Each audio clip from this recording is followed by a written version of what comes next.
Good afternoon. So,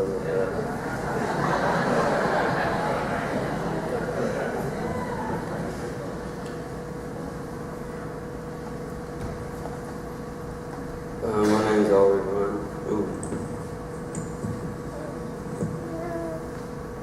Many of you probably know me. Many of you probably don't. Sorry if you don't.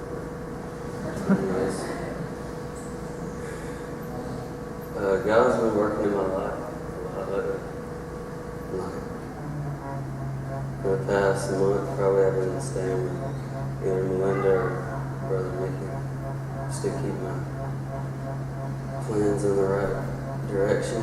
And as far back as I can remember, I've always lived in the single parent home.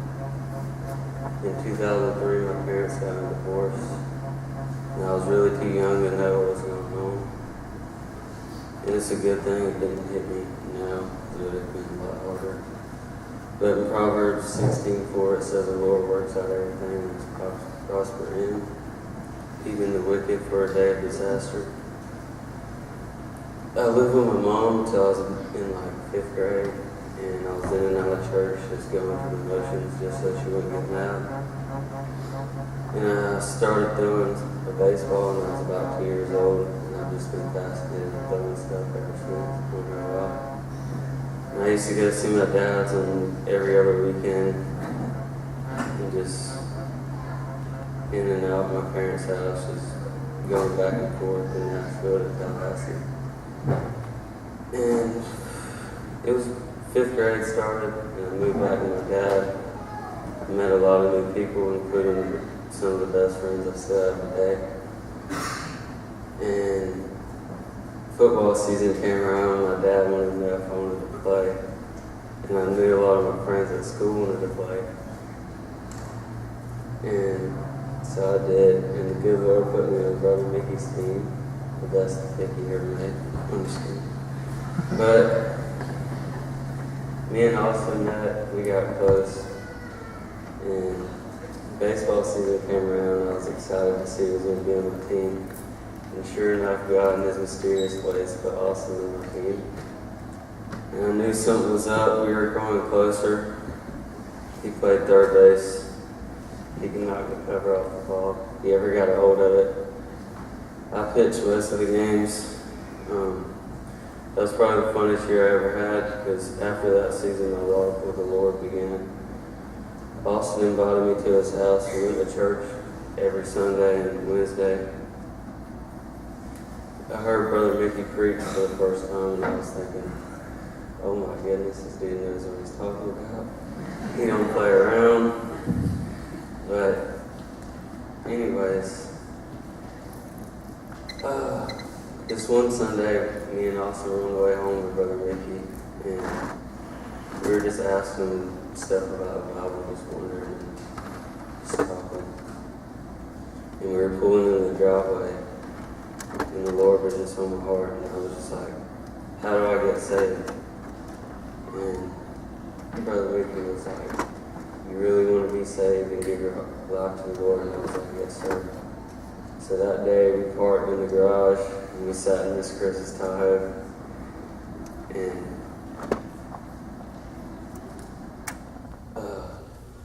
we sat in this Tahoe, and Austin went inside, and it was just me and Brother Mickey.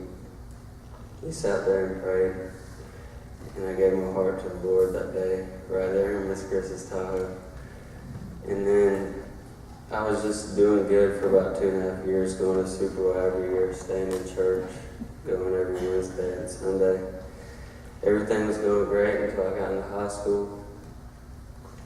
My freshman year, I met some people I really didn't have any business hanging out with, because they were a lot older than me, and I just didn't need to be around them. And I started to get further and further away from the Lord and the friends that I needed to be with. I just let the devil tempt me more and more each day. I got in trouble as a freshman. I got caught smoking weed. And it just didn't look good as being a freshman and somebody was trying to play baseball. But it didn't stop me. I kept doing the same thing, smoking weed every day, doing stuff I didn't need to be doing on the weekends. I played junior varsity baseball, I didn't really care as much as I needed to. I was just a reckless little 16-year-old hanging out with friends that were way older than me. But God put baseball in my life for a reason. Something to keep me away from the everyday temptations after school, and just something I could look forward to. And then my sophomore year, I got moved up to varsity, and I was just pitching whole varsity baseball games and still doing the same stuff I've been doing.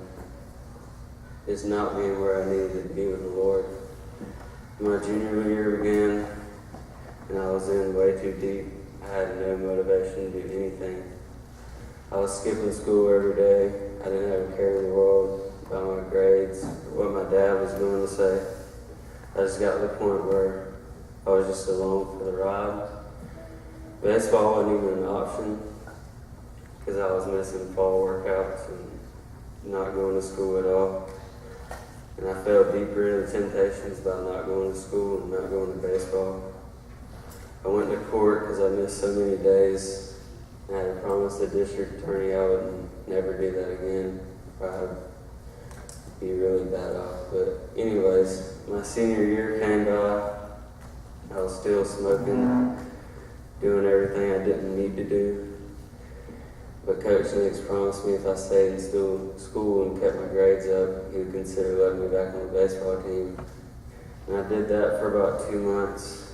Just before the season started, I got arrested again. And I just knew I wasn't going to get to play ball. Coach Nix found out. And then one day after school, he called me into his office and he had the newspaper in his hand. And he already knew, and he was in tears. I had around 25 miles. I had 5-game suspension, team apology.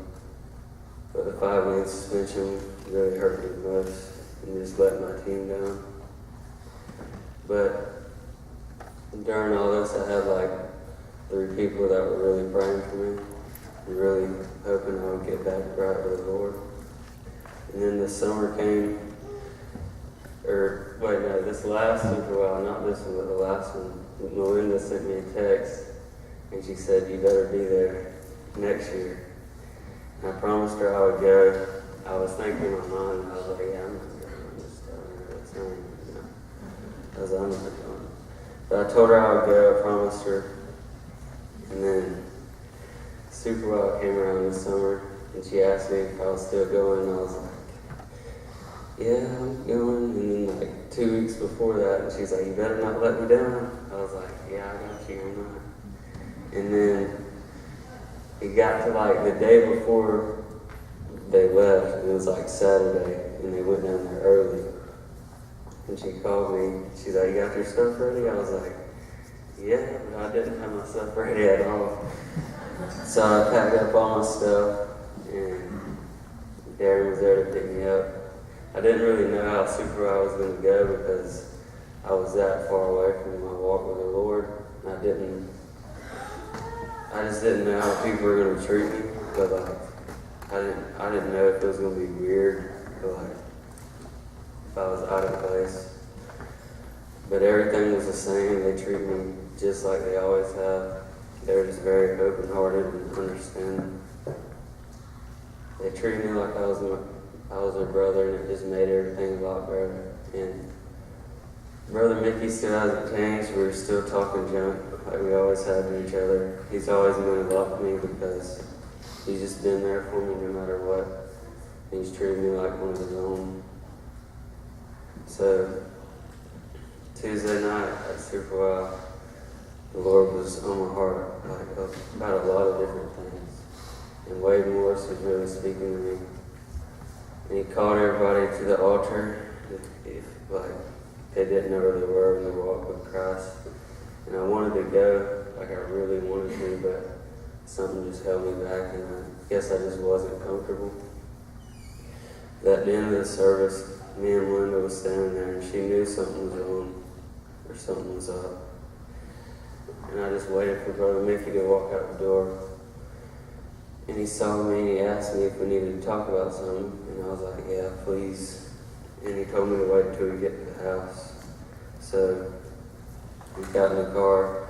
On the way home, we got back, and everybody else went inside. We were in the same vehicle I got saved in the first time. And everybody went inside. It was just me and him. We sat out there and talked for about 45 minutes, and just about how off track I've gotten. And he asked me if I wanted to rededicate my life. And tears just started flowing. That's exactly what I needed to hear that night. And I was like, yes, I certainly do. So I rededicated my life right there in the same vehicle I did the first time. And then it just got better from there. Like, I had so much joy and comfort for the rest of the week. Like, every service we had after that, I was just deeper into it, and I just felt it more in my heart, and I understood, like, what the Lord was trying to say. So the week went on, we smashed everybody in basketball, thanks to Coach Austin and his great coaching abilities. And it's truly overwhelming to see how much my life has changed in the past 5 weeks. I haven't done any kind of drugs in like 7 weeks, and I haven't even thought about looking back. And 2 Corinthians 5:17 says, "Therefore, if anyone is in Christ, he is a new creation. The old has passed away, and behold, a new has come." I've been staying with Melinda and Austin, just keeping my path straight. And I found a college that I really like, and I know God's going to use this college to better me. There's more in store for me, and I don't know if I'm going to play baseball yet, but I know I'm going to further my education at Truett McConnell University, along with my best friends. But the past 6 weeks have been really life-changing in this offering the one and only true God. And I pray that I'll continue to follow Him.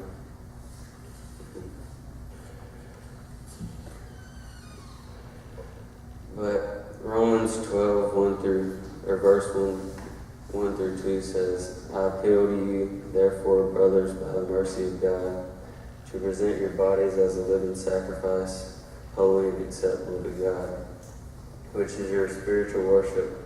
Do not be conformed by this world, but be transformed by the renewal of your mind, that by testing you may discern what is the will of God and what is acceptable and perfect." But this past couple of weeks have been really a blessing to my life. Just turned it around in a complete 180. And I couldn't just thank y'all enough for my church family and my best friends, and Melinda and Mallory, just for keeping me where I need to be. But I just realized that God has a divine strategy, and He'll put you where you need to be, no matter what, where you are in your life. And that's my testimony. That's all I have.